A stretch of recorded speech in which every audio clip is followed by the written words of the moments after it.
Welcome back to Ashwini kitchen. ಇವತ್ತು super and taste and ಹೆಲ್ತಿಯಾಗಿರೋ ನುಗ್ಗೆಕಾಯಿ ಸಾಂಬಾರು ಹೇಗೆ ಮಾಡೋದು ಅಂತ ನೋಡೋಣ. ಮೊದಲಿಗೆ 1/4 kg ಆಗೋಷ್ಟು ನುಗ್ಗೆಕಾಯಿ ಕಟ್ ಮಾಡಿ ಇಟ್ಕೊಂಡಿದ್ದೀನಿ. 3 ಟೊಮೊಟೊನ ಕಟ್ ಮಾಡಿ ಇಟ್ಕೊಂಡಿದ್ದೀನಿ.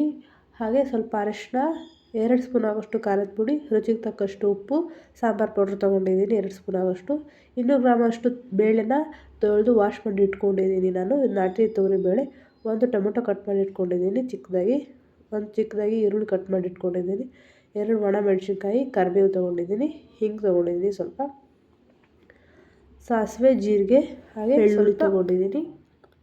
ಬನ್ನಿ ಈಗ ಹೇಗೆ ಮಾಡೋದಂತ ನೋಡೋಣ. ಮೊದಲಿಗೆ ಒಂದು ಪಾತ್ರೆಯಲ್ಲಿ ನುಗ್ಗೆಕಾಯಿನ ಹಾಕೋತಾ ಇದ್ದೀನಿ. ಉಪ್ಪು ಹಾಗೆ ನುಗ್ಗೆಕಾಯಿ ಮುಳುಗುವಷ್ಟು ನೀರು ಹಾಕಿ ನಾನು ಇದನ್ನು ಬೇಯಿಸೋಕೆ ಇಟ್ಬಿಡ್ತೀನಿ ಸಪ್ರೇಟಾಗಿ.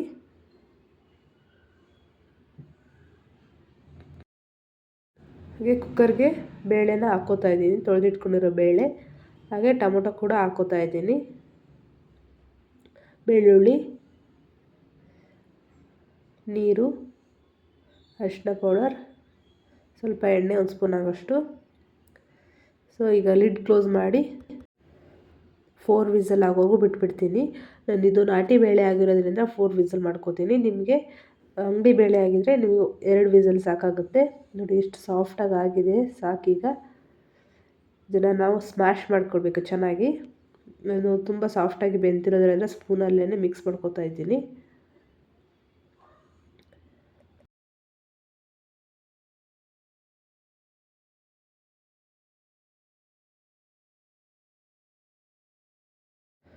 ನೋಡಿ ನುಗ್ಗೆಕಾಯಿ ಈಗ ಆಗಿದೆ. ಇಷ್ಟು ಸಾಫ್ಟ್ ಆಗಿದ್ದರೆ ಸಾಕು. ಈ ಥರ ಪ್ರೆಸ್ ಮಾಡಿದರೆ ಈ ಥರ ಓಪನ್ ಆಗಬೇಕು. ಸೊ ಈಗ ಒಗ್ಗರಣೆ ಕೊಟ್ಕೊಳ್ಳೋಣ ಬನ್ನಿ. ಎಣ್ಣೆ ಹಾಕ್ಕೋತಾ ಇದ್ದೀನಿ ಪಾತ್ರೆಗೆ. ಸಾಸಿವೆ, ಜೀರಿಗೆ, ಕರಿಬೇವು,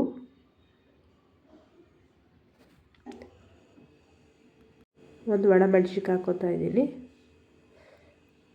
ಈರುಳ್ಳಿ, ಹಾಗೆ ಹಿಂಗೆ ಹಾಕ್ಕೋತಾ ಇದ್ದೀನಿ, ಒಂದು ಅರ್ಧ ಸ್ಪೂನ್ ಆಗೋಷ್ಟು. ಟೊಮೊಟೊ ಕಟ್ ಮಾಡಿ ಇಟ್ಕೊಂಡಿದ್ದೆ ಒಂದು ಸಪ್ರೇಟಾಗಿ, ಅದು ಒಗ್ಗರಣೆಗೆ ಹಾಕ್ಕೋತಾ ಇದ್ದೀನಿ ಈಗ.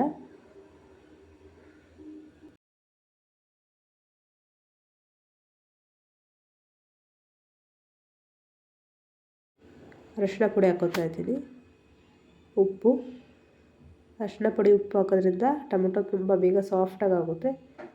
ಸಾಂಬಾರು ಪೌಡರ್, ಖಾರದ ಪುಡಿ ಹಾಕ್ಕೋತಾ ಇದ್ದೀನಿ. ಸೊ ಇದನ್ನು ಮಿಕ್ಸ್ ಮಾಡಿಕೊಂಡು ನಾನು ಬೇಳೆನ ಹಾಕ್ಕೋತಾ ಇದ್ದೀನಿ.